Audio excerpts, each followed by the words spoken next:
Yeah. Happy New Year and all that. That's not what this is about. So, I watched season 2, episode 2 of Euphoria, and I have some thoughts. So, I titled this rant because this should make sense, but just in case it doesn't, let's just jump right in.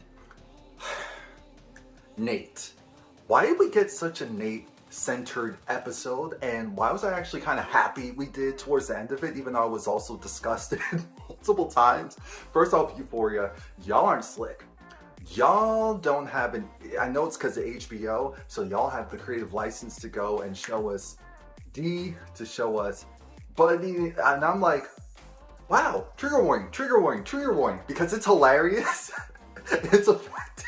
And it's like, oh, we were just talking about something casual, someone having a mental breakdown. Penis. That's funny. But what isn't funny is us having to see Nate's nasty father slobbing on someone's brow. I was like, jump scare. I was like, I'm not rewinding because I don't know.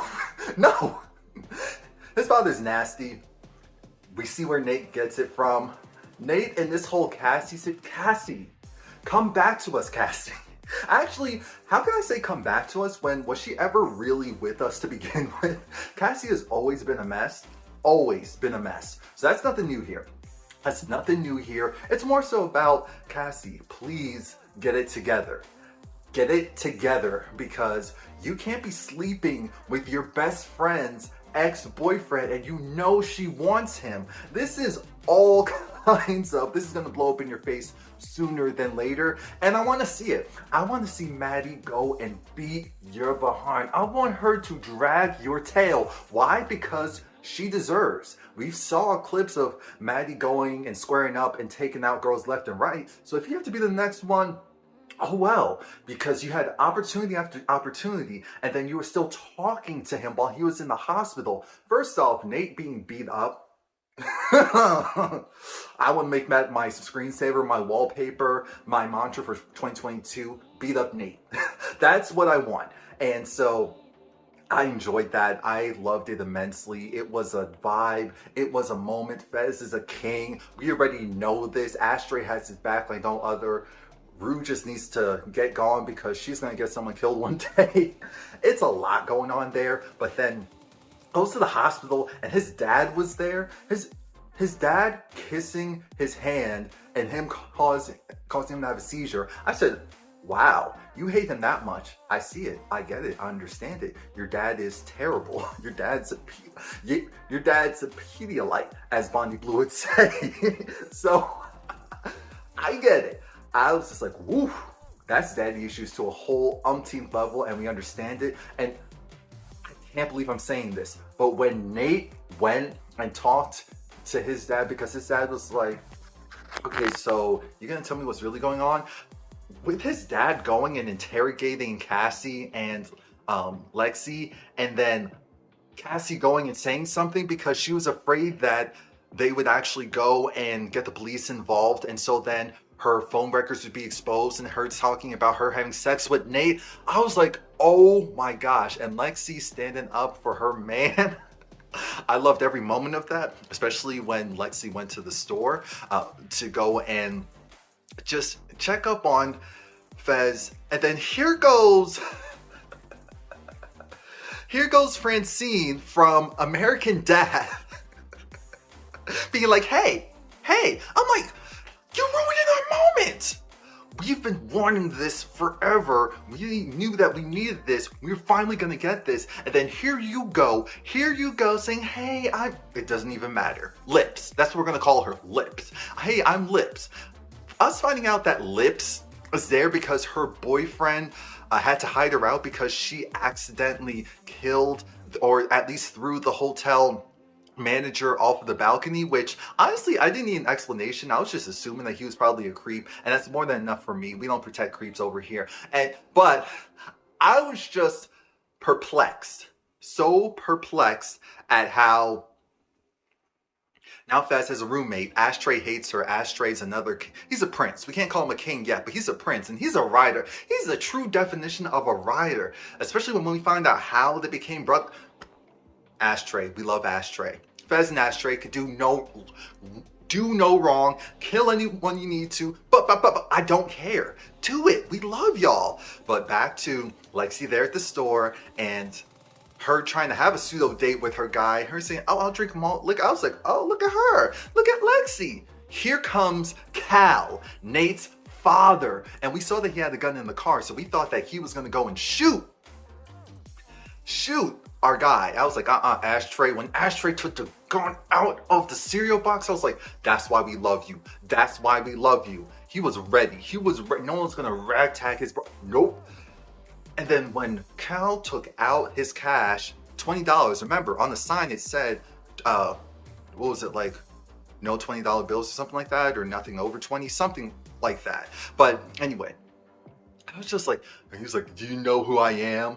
Or did she tell you who I am? I'm like, who is you? The Pedialyte? The Pedialyte? The A eater? The booty eater? Is that what you is? Is that who you are?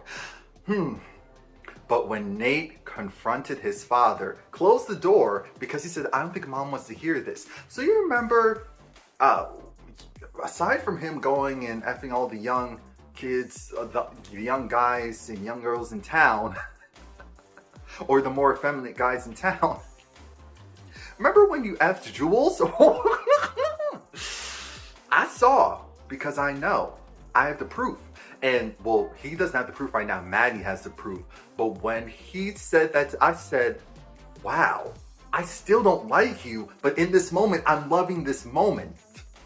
Just like how Maddie, poor Maddie, her confessing her love to Jules. I love their budding friendship, by the way, even if it's temporary, because she has the video. She must know that, you know, everyone's messed up. So let me go, because you understand my pain. You understand you're connected to this family. It's an entire mess.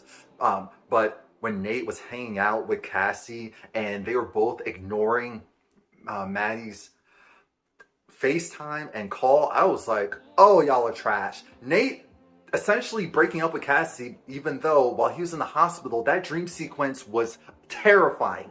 It had Cassie being the love of his life, Cassie getting pregnant, his father kind of lusting over Cassie, and him still thinking about Jules all in one. I'm like, this is too much. This is too much. It kind of reminded me of how Kat had her dream sequence. That was epic. When Kat was having her mental breakdown because her and Ethan, was it Ethan? Yeah.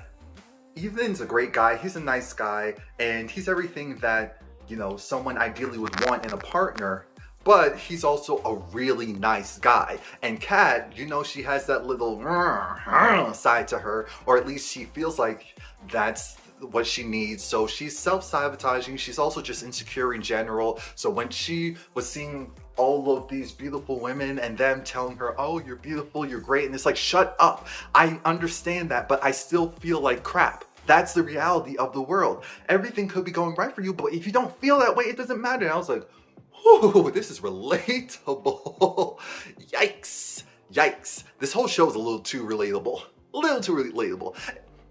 Minus the drugs and the drug dealing. But anyway. Whew, I had to take a moment. Because Rue, what are you doing? You and Elliot. You hanging out with Elliot, I'm not surprised because he has the drugs. You two are two peas in a pod. This guy would be your soulmate in another lifetime. You both would have each other killed because of the whole drug usage. But when he was trying to go and psychoanalyze her, I was like, wait a minute, Elliot. What's going on with Elliot? What's your story? Him making money off of, because you know the actor's actually a musician. So I like that they added the musical aspect in to his character. I thought that was very cool. Check him out if you don't know. But when he was like, oh, is it because your dad died a couple of years ago that you're started doing drugs essentially? And she was like, no, this was going to be me regardless. Because remember, from a young age, Rue started to take medication and she liked how it felt and it was her escape.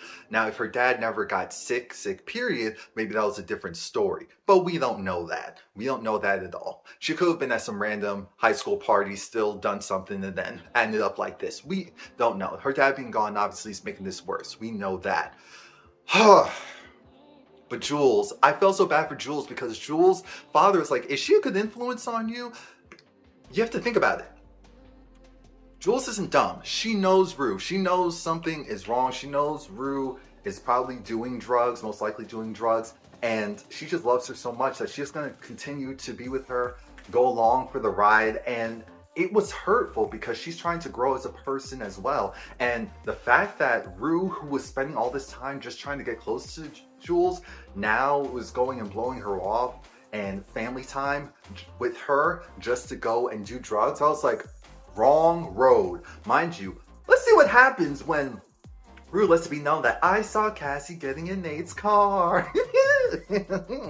I want to see how this mess unfolds. It is a complete-ish storm. Kat, when she had that fantasy of having sex by the Spartan, I was like, okay, too many Harry style, One Direction sexual novels for you. Because we're doing too much. We're doing too much. But this is what Euphoria does best. Too much. Whew.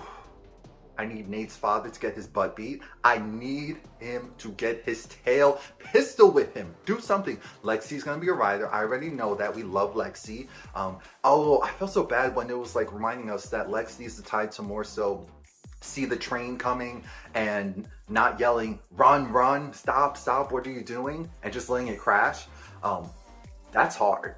That's hard. So I felt for her and her sister being a complete train wreck and having sex with Nate after he already rejected her because he ran after her. Then that was more than enough for her to show that he cared.